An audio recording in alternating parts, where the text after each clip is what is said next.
Ladies and gentlemen, you are watching Concert Junkies, Rob and John. Oh, yeah. And we're live. Would you like to introduce yourself? Hey everyone, I'm Alex and I am the singer of the band Violet Breed. Well, and everybody should know by now I'm Rob. Um, so how did you get started with that project? So I guess over the last maybe 3 to 4 years or so, me and Brian have stayed in contact just with technology on FaceTime and stuff, and he gave me the opportunity to maybe form this new band with him, and I was like, hell yeah, like that's such a cool thing to kind of be involved in, and it kind of puts me on a cool platform. So we got together like that and just been writing songs constantly back and forth and scheduling sessions on like Zoom and FaceTime and just kind of build it up from there. So how did you meet Brian? I met Brian through a mutual friend about maybe 8 or 9 years ago, and then we had quite a lot in common in terms of like what we like. So we love the Beatles, Queen, Zeppelin, all those sort of traditional sort of classic sort of rock bands, and we just maintained quite a good friendship. And he helped me with like advising in music and songwriting techniques and production techniques. It's kind of been like a mentor towards me in that sort of thing. And yeah, just kept a really good friendship all over the years. Now, I guess this opportunity to come up to maybe do something together came about, and it was just something that I didn't want to say no to, and just really enjoying the process of it. There's kind of there's no levels or there's no pressure. We're just enjoying and writing songs and just putting them out there to people.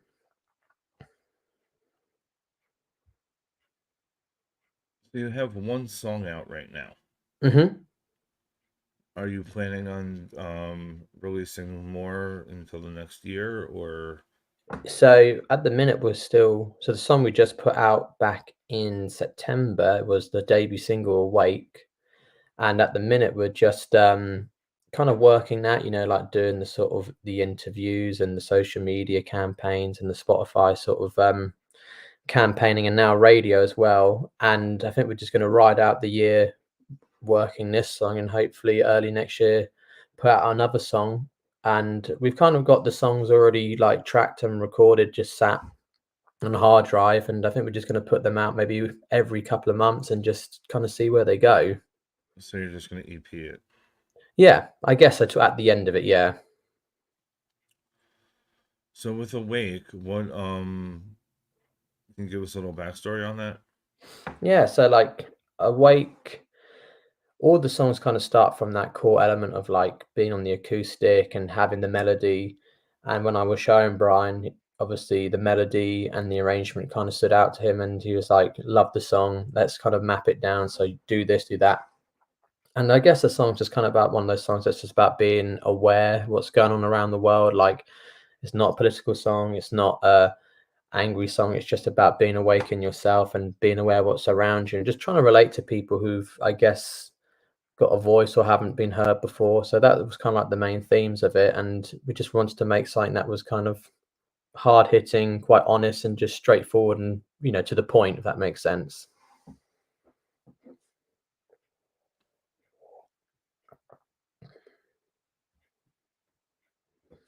All right, then I'm going to ask you some fun questions here. Okay.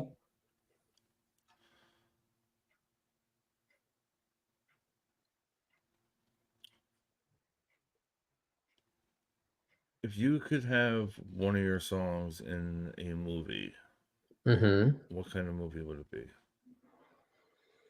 For this particular one and maybe future ones, I think like a James Bond film or like a spy film would be quite cool. I can imagine it being like in a Bond film. That'd be a really cool dream come true for sure.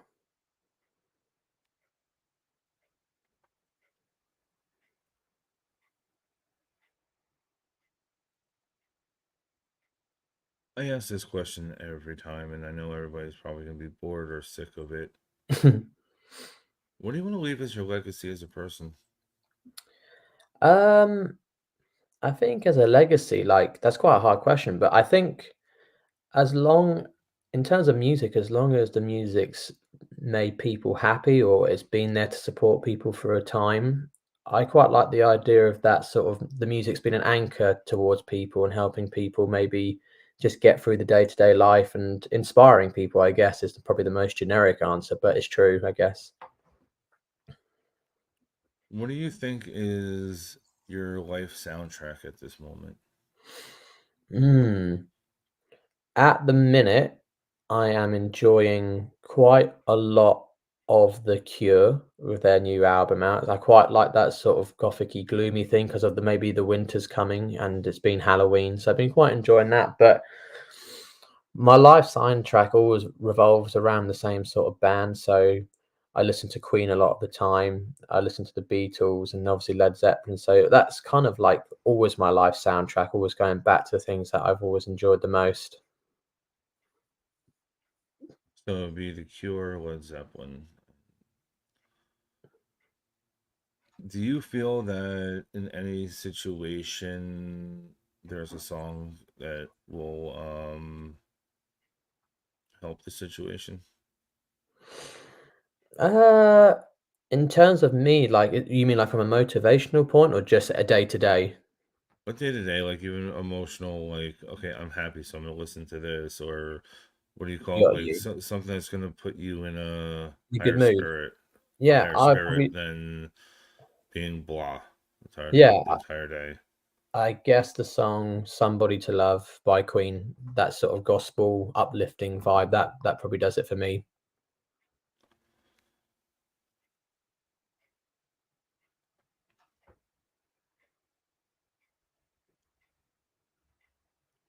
This is gonna be a hard one because I ask this all the time. Either it's not hard, Mhm. but it's fun. Your Last Supper scenario: you have 12 people. One has to be a female.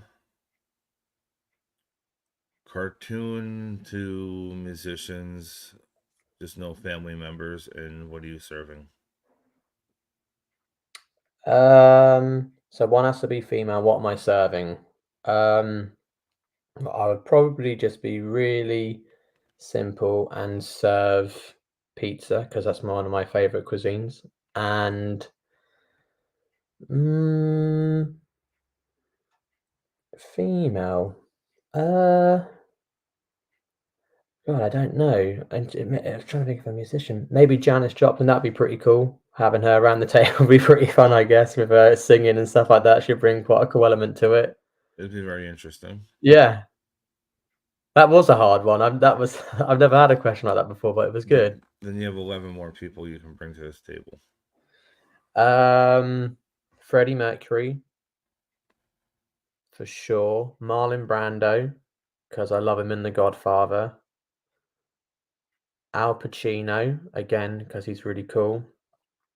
Mm, Paul McCartney,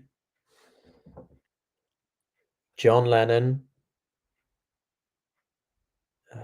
Who else would I bring?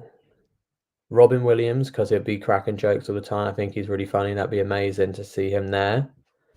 Um, Jimmy Page, Elvis. We've got Oh, two but more. which Elvis? Skinny one or the fat one? I'm gonna go for the fat one because he's got all the cool stories a bit, hasn't he? So probably Elvis, and then two more. Mm, maybe Bowie. That'd be really cool. And then my last one, George Martin, the producer of the Beatles, because for his wisdom and for his studio, genius type sort of thing. So yeah, that's quite an interesting table. That'd be really fun. So, what age were you when you realized that you wanted to be in music or any I get, aspect of music? yeah. Well, my obviously my parents love music, and my mum is a singer, so music was always around me at quite an early age. But in terms of wanting to do it, I think I was quite late into sort of like being a musician or being a singer. It wasn't until I went to like high school and towards the end of that I picked up an interest, and I just kind of enjoyed the idea of writing songs, and if you had a problem, you could kind of express it in songwriting, or just the power of like you and acoustic guitar. So I guess around the ages like 13, 14, 15 is when I thought, oh, this would be quite a cool career, if you want to say it like that, like a cool thing to do and maybe dive into. And I've always enjoyed singing, but I guess at that time as well, I was introduced to a lot more music, and I started collecting records, and I love collecting records and vinyls and stuff like that. So that whole sort of element really helped propel what it is that I kind of wanted to do and achieve. I mean, I'm still learning. I'm very fresh and new to it, but I've always enjoyed being involved in that sort of creative atmosphere. So, are you self-taught or you went to classes? I had a few guitar lessons, and I struggled with it because I don't know, it was kind of difficult to I find it difficult to learn the formalities of maybe learning guitar and the sort of correct way of doing things. I thought like I learnt more by just playing at home or playing in bands in school and college and stuff like that. So I guess self-taught a tad with the guitar, and then singing just kind of came naturally. I started singing quite at an early age because my mum sang, and I've always been able to sing. But in terms of the rock singing, if that's what you want to say, I guess hearing artists like McCartney and Freddie Mercury singing in this sort of style, I was really fascinated of how people could sing like that. So I kind of got obsessed of how you could make your voice do those sort of things.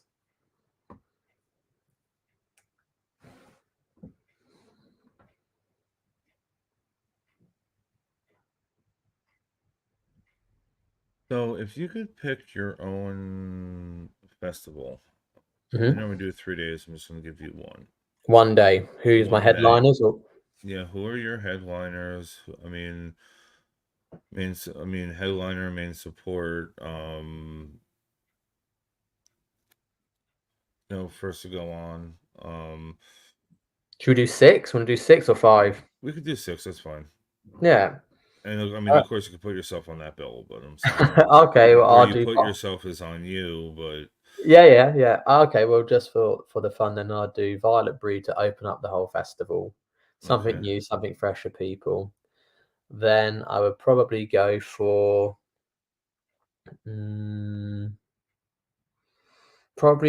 something like In Excess because of the sort of funkiness, and I think Michael Hutchence was a really good front man. Then we'll go to something completely different and go for something like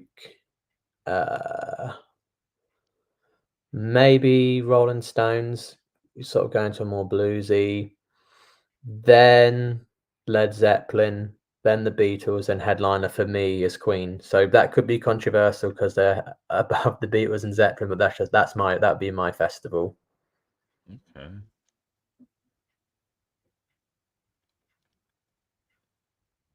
But what arena would you have this in?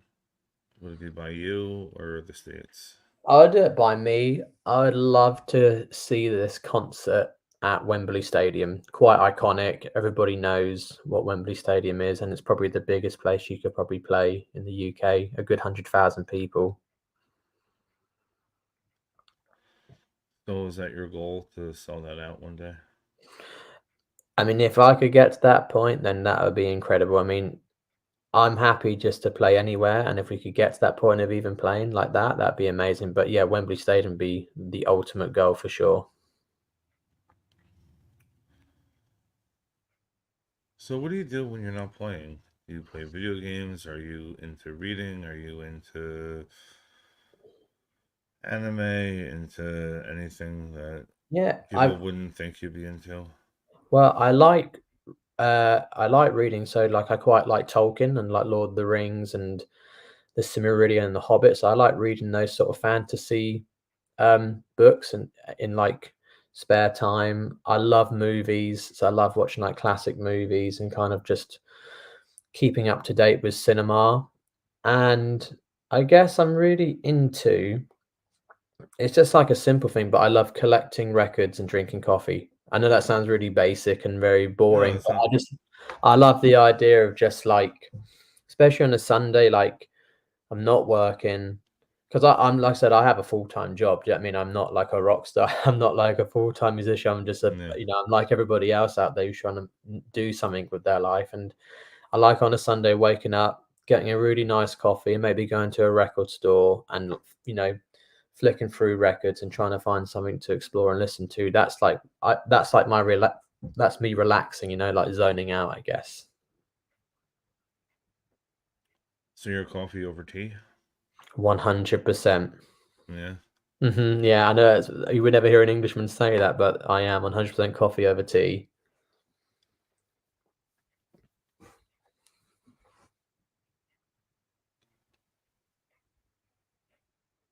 Is there certain spots that you would suggest people go to if they're visiting?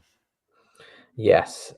So near me, it's the old capital of England, and it's called Winchester, and it's a very small mini city, like a bee city, I guess, and it's got some of the oldest pubs in the UK going back to sort of like I think even the 14th and 15th century.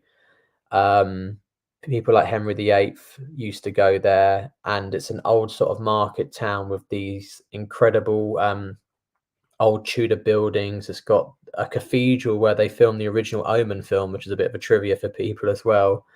And yeah, it's a great place to go to. And then if people are looking for something more coastal, more countryside, then I would definitely say there's a place called the New Forest. And it's kind of like a national park, the equivalent of like that. But again, within the national park and the forest, you've got these really old English style cottages and pubs, and you know it's quite quirky and quite unique. So they'd definitely be my two top tips. But then the main one would be just going to London and seeing all the traditional stuff as well. So is there any plans of you coming to the US anytime soon? Not at Like, the moment. I think we're just concentrating on just putting some songs out and kind of casting a line out and just seeing if people would be interested in that sort of in that aspect. But at the minute, no plans. so I'm a little naive. How does that work? Like, if you do come out here, do you need a work visa for that, or Yeah, how does that work?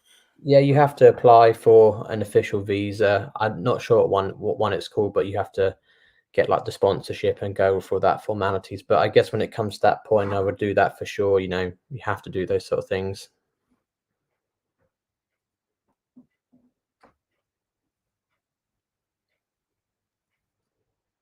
I know since you said you listen to older music, I won't call it Mhm. older I mean classic, but is there any bands now that are out that you're like, oh my God, I have to see them if they come here? Yeah, so I experienced that about 2 3 weeks ago. There's this kind of like new alternative rock band called it's a weird name called Wonder Horse, and it's quite like dark, alternative, kind of quite deep music. That's how I describe it. And they played in a town about half an hour away from my house, so Yeah. drove down to go see them in a really small sort of, you know, traditional kind of like sweaty club and small bar sort of thing, and it was amazing. You know, they played for about an hour and a half. It was really loud. It was really intimate. So I'd definitely say Wonder Horse. And then in terms of other bands around here, like there's a group called Catfish and the Bottommen that I quite enjoy.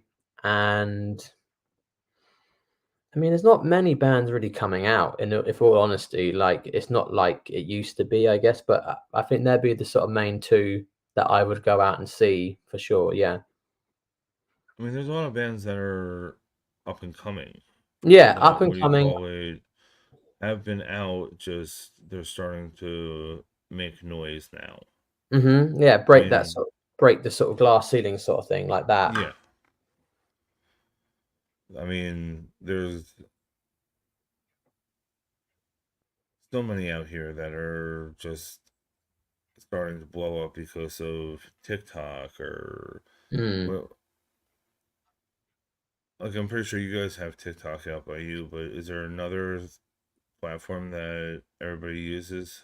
Yeah, like Instagram, Facebook, TikTok, X. But like, I know what you mean with TikTok. I mean, it just kind of come out of nowhere, didn't it? I think it was like around the sort of COVID lockdown period. I can't really remember exactly, and I'm no expert in it, but it just seems like if you post something on there sometimes, like, and it goes viral, everything changes. But it's just the luck. I don't know how it works. Is it like the luck of the draw? But you see bands on there, like us, we post stuff, you get like 5,000 views, and sometimes you might get 1,000 views. But then all of a sudden, you're just waiting for that one just to blow up. And how that happens, I don't know. But yeah, Also it's don't weird know. how social apps have become like that, isn't it?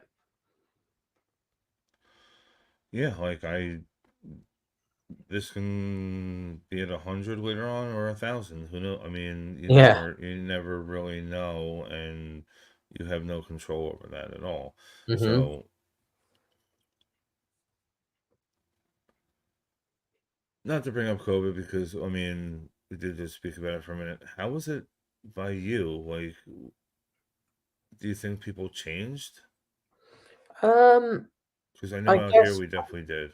yeah, I guess I like it. It's if I talk about from a personal experience for me, it was challenging, obviously, because the day-to-day life and routine changed, and you couldn't access certain things and essentials. But I was what we would call key worker around that Mm. time. So Yeah. I was still out working Monday to Saturday, going out. My routine didn't really change that much, and then it was also quite a creative period for me, because then after sort of day-to-day work life, I was just going home, picking up the guitar and writing songs, which are now, the Violet Breed songs.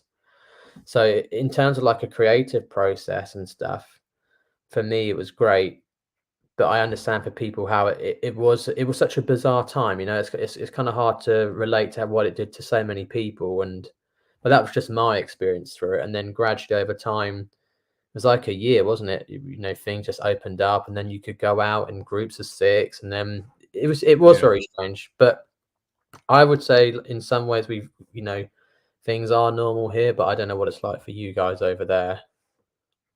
No, I mean, I mean, certain things, closed early now, but except for Mm, that, I mean, it's not that horrible. yeah.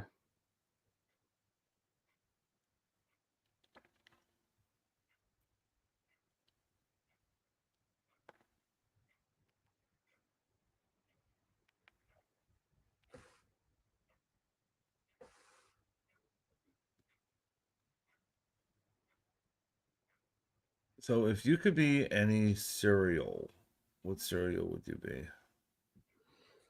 They're probably different to you in America, but God knows, maybe just a box of Shreddies, good old shredded wheat. Shredded wheat? Yeah, I guess so, if that's what you guys have over there.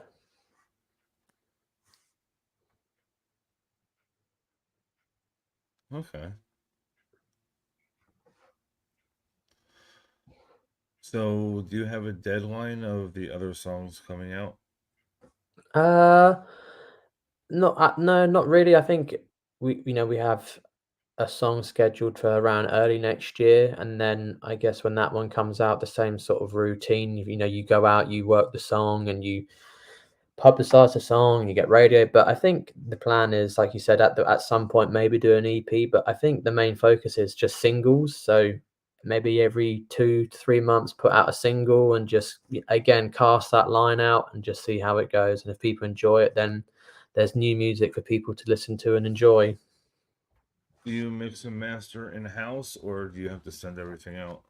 I send well, Brian does everything. He does the mixing, and then his friend does the mastering. I don't get involved in that sort of thing. I hear the mixes and masters, and I'm always really happy. So Oh, okay.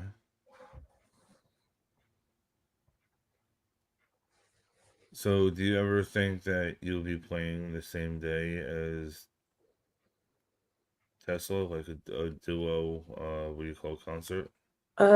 no clue. I have no idea. I mean, I have no idea what those sort of plans would be in the future, but it would be cool, wouldn't it? I mean, like, it'd be easy for Brian, just on off on off. But I mean, Yeah, yeah, I there's mean, no there's kind no of plans. Yeah, double no plan. duties and Yeah, try not no to, plans what for do that you at the call it, moment. or just try not to play the wrong song. Yeah, but no, I Like, think that is my fear of, what do you call it? That's why I'm never on stage or whatever, is play, playing start to play the wrong song. yeah, Like, no, that's a fear. I think for him, this little like outlet with Violet Breed is quite a cool thing for him and me. But obviously, when you're a musician and an artist, you still like to be creative, don't you? And you don't want to put Yeah. all your eggs in one basket. So I think he's enjoying the process as well of just like having this other sort of project to kind of work on and still be creative in. But in terms of a live aspect, I don't think so. But like you said, I think it'd be funny, playing the wrong songs in between sets. But yeah. I mean, things do happen, but do you still have stage fright, like getting up on stage? Do you still have that, like? Uh, in terms of what I do here, because I play on my own a lot, like with my acoustic, so I go out and play like the bars and the pubs and stuff, and I do 2 hour or even 3 hours, 3 hour sets sometimes of just like like classic covers and maybe chuck in the odd original. But in that sort of element, no, not at all. I'm so used to it now. But if something bigger comes or like the next level, then I guess I would be a bit nervous because there's that extended pressure, isn't there, that you haven't had before. But right now, like I'm quite confident. I just kind of go on, do my thing, and I've kind of got it down to a T. But I like performance, so otherwise I wouldn't be doing it or chatting to you now. Yeah. So, what is the best advice you were given musically and or non-musically? Musically, right now, the best advice I've probably had is when you feel like you don't have anything to learn, don't bother, because in music, there's always something to learn and there's always something you can learn off other people. And then in terms of out musically, um, I just believe in hard work and just being a good person. So I guess if you work hard enough, maybe good things will come to you. You got to set goals and you've got to be very driven. And I like to think that I have those characteristics for sure. So, that's what kind of makes me who I am. Like I like to go out and try and achieve something and you know be driven. So, before we actually wrap this up, do Hmm. you have anything you want to say to your fans or soon-to-be fans? Yeah, I just for starters, just want to thank people who have listened and acknowledged the new band and accepted it, I guess, in some way. And I've enjoyed the first song and the music. And to anybody who's watching or listening, if they're interested in discovering some new music and they like rock music or alternative rock music and want to take a chance on something new, then search Violet Breed and it will be on all the streaming platforms. And hopefully, you can explore some new music and enjoy a new band. So, is there anything you would like to promote at this moment or shout out anybody you'd like to? Uh, Massive thanks to Brian. Massive thanks to everybody who's helping Violet Breed at the minute, and for you for having me on the show. And if they want to stream Awake, it's out now. And they could follow you on every platform, right? Pretty much every platform, Violet Breed Music, and it will come up on all the normal Instagram, Facebook, all that stuff, and TikTok as well, as we've just said.